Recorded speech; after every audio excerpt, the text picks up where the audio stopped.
Welcome back. We're discussing Richard Nixon and civil rights.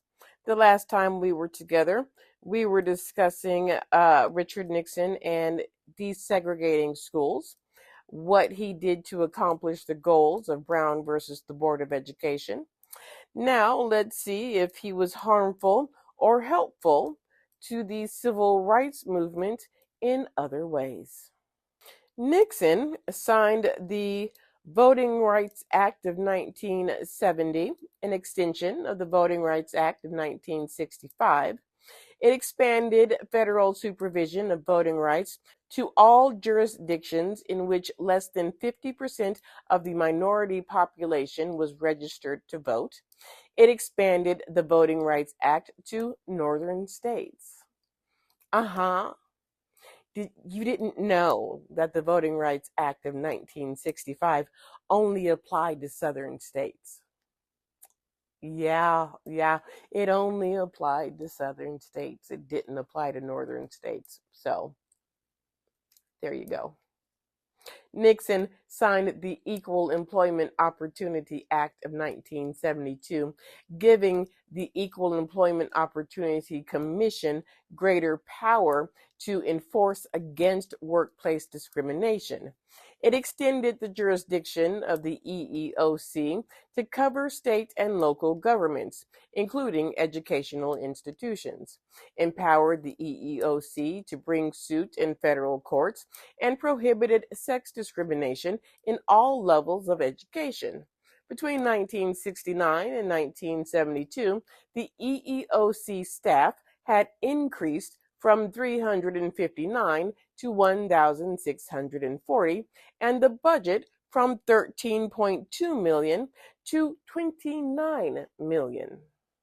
In 1972, Nixon signed into law Title IX of the Education Amendments, even though he regarded it as a monstrosity that might end athletic scholarships.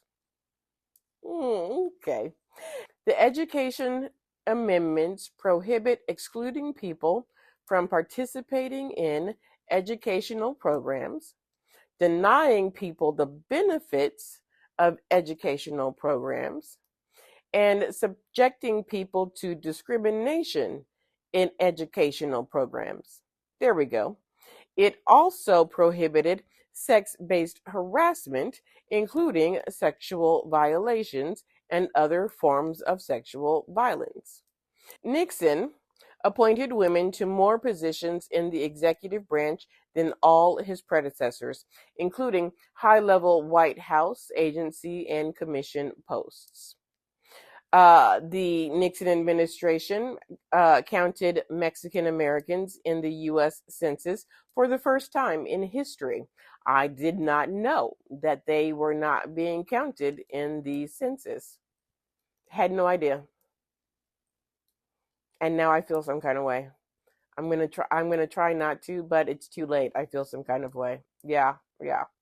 Apparently, they also provided Latinos equal opportunity for executive positions throughout the government. Nixon was the first president to return sacred lands to tribes.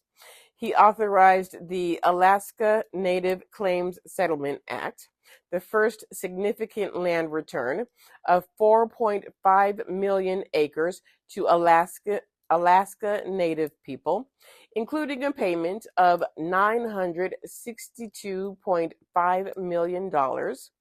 He appointed Lewis Bruce, a Mohawk, as commissioner of the Bureau of Indian Affairs and more than doubled the agency's budget.